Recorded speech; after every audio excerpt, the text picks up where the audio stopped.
But I am curious now, Kanos, what do you got? What's your ideas here? So, so I don't really have like a full build idea, but you were talking about things to maybe abuse and kind of go a little crazy with the class as a whole. And I have an idea. Maybe you guys will have to double check me to see if it all checks out. But with the elemental weapon feat, allows you to pick a weapon of your choice and turn your element into that weapon. And then you don't really have to worry about your proficiency level in that weapon because the feat itself allows you to use the proficiency for your unarmed attack. So you can make it whatever you want. Well, what if because you need a free hand to gather your element, right?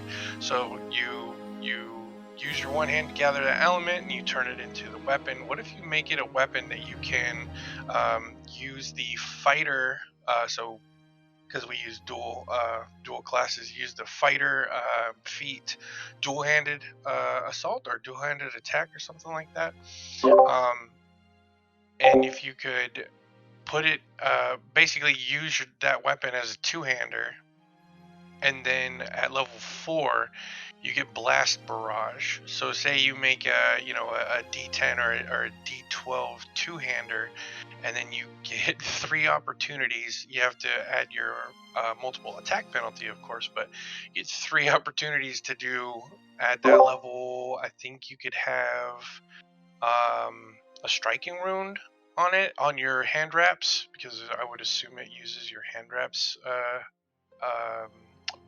runes and stuff like that. Yeah, I would assume. Yeah, so you could get 3 for 2 actions. So you'd need to set up a round, and then in your next round, 2 actions, you can get 3 chances at 2d12 damage. Ooh. That sounds. Yeah, I mean, pretty much. So if all of that all tracks, that sounds pretty strong. And then plus, you don't mind me asking, where are you getting the d12s from? Because when you change the weapon from elemental weapons, it now does that weapon damage die. So you're talking about doing like a 2-handed weapon? Yeah. You would have to be a one-handed with a two-hander trait. I think Bastard Sword. It would be D10s. So maximum D10s, but still, that's still a lot of damage. That's insane. Potential. Exactly. So, I mean, fighter is just good with everything anyway. But some of the fighter, I feel like some of the fighter feats would be fucking insane. With elemental weapon specifically. I agree. I want to see out of the final version. I go back to here. There's a lot of stuff up here in elemental weapon where I would like a little bit more clarity. Like, does it use the hand wraps bonus that you sort of established on elemental blasts? Because it doesn't say that it does, doesn't say that it doesn't. There's just sort of nothing about that. Like I said, we kind of assume that it does, but there's not a ton of clarity on elemental weapon, despite the fact that it is already a novel in and of itself. Yeah, just kind of a side note tangent. Also, too, I will say that it doesn't specifically say that your elemental blasts, like if you're using elemental weapon, it'll use that die. I again am just assuming because why would you make a weapon do the same amount of damage? See, it does say though it can be used for elemental blasts or standard strikes. Yeah, but so then it doesn't. In that case, if you use the standard strike, I would assume that it does the melee weapon damage, and if you use an elemental blast, it does the elemental blast damage. That's the way I would interpret that. And I mean, if that's how it works, then you can get even crazier because the elemental blasts. Let me go back up to our stuff. Where we at? Yeah, elemental blasts.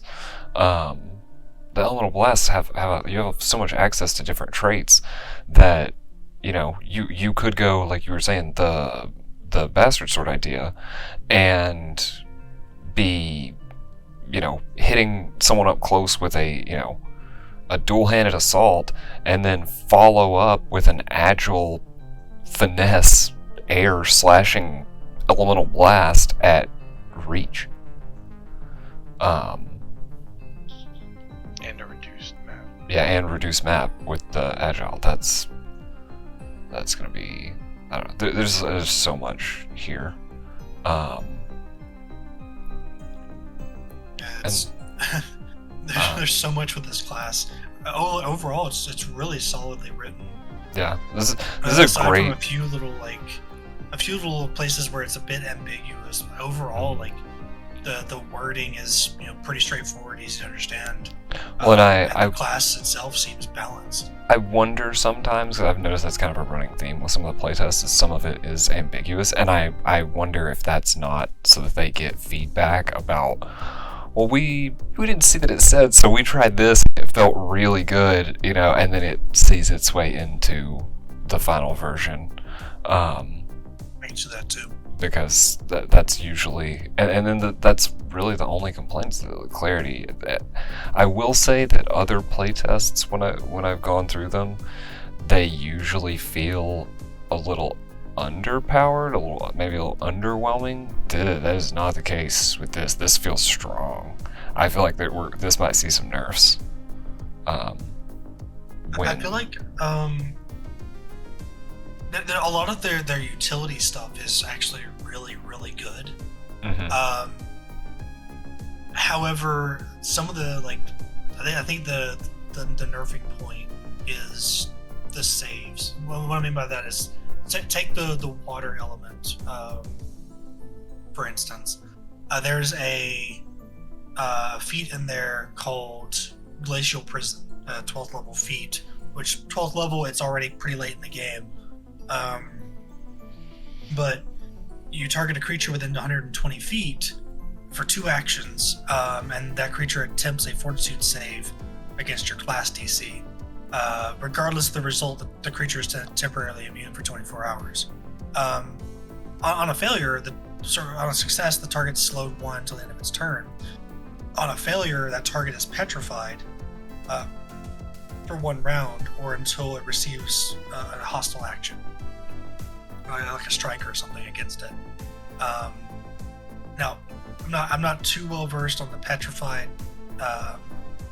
effect, but that's a pretty strong effect. Yeah, it's not one that you want. Yeah, that's for sure. It's a very, very bad one to be on the receiving end of. And then on a critical failure, as failure, but after becoming unfrozen, the creature is slowed 1 until the end of its next turn.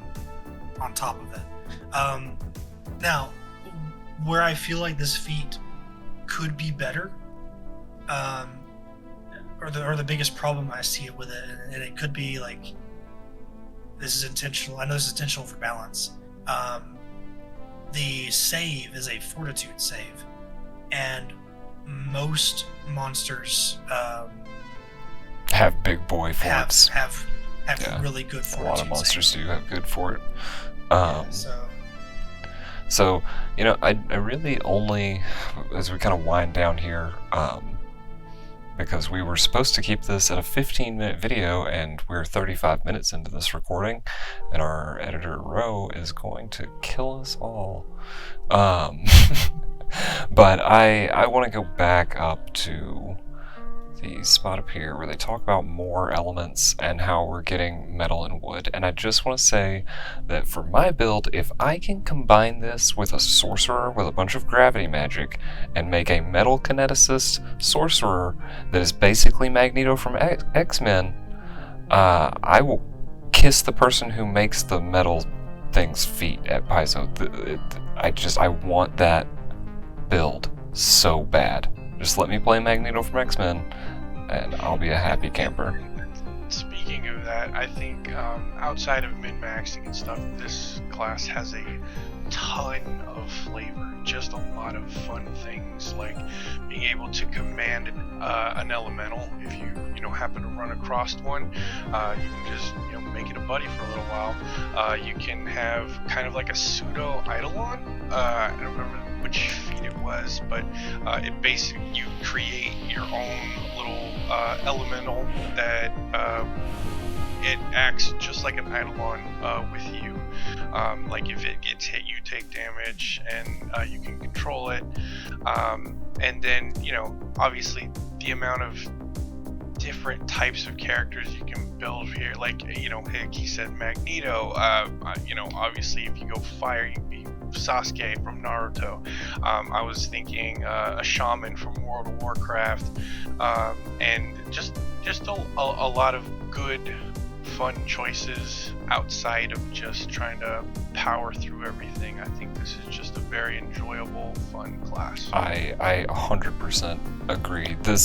We do generally try, like we run a very tactical combat, very optimized characters, and we use a lot of variant rules. A lot of us have been gaming for a long time, and we want sort of broad, very versatile characters. And there's a lot of people out there doing full breakdowns and run-throughs and stuff. We just kind of wanted to provide a different take for optimization, but still give you a look at some cool stuff from the class. But unless anybody's got anything else, I feel like a couple of honorable mentions are in order as well, just for like other dual class ideas. Yeah, in my go opinion, for it. and we didn't touch this. In my opinion, Monk is the perfect dual class for this for Kineticist. I feel like none of us wanted to touch it because it was low-hanging fruit. That's there. Because with it, like say you go the path of air, the boomerang ability you get at level 1, you throw out like an air boomerang in a 60-foot line, and it sits there for a turn and then comes back to you wherever you've moved to.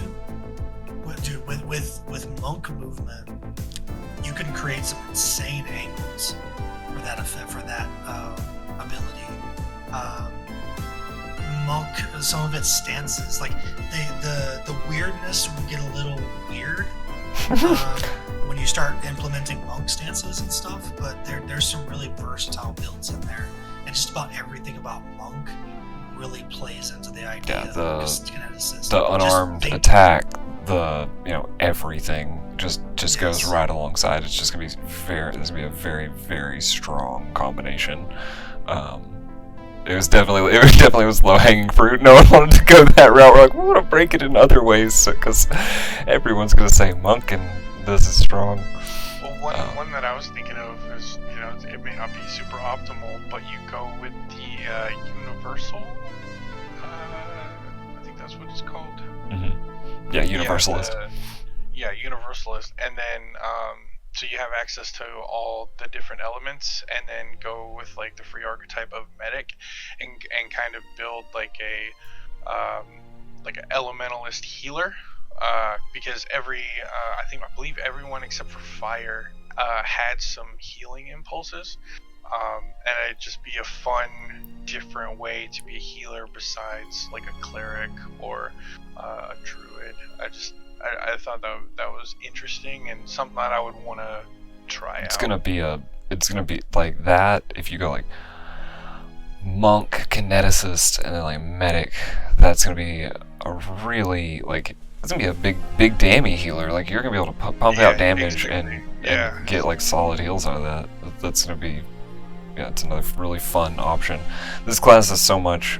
We could sit here and talk about it all night, but we've gone 40 minutes on a video that we were supposed to do 15 minutes. So we're gonna call it here. If you stay for the whole video, thanks for watching. And like, subscribe, do all the stuff YouTube wants you to do, and stick around for more content. Thank you guys. Have a good one. Hey guys, take it easy.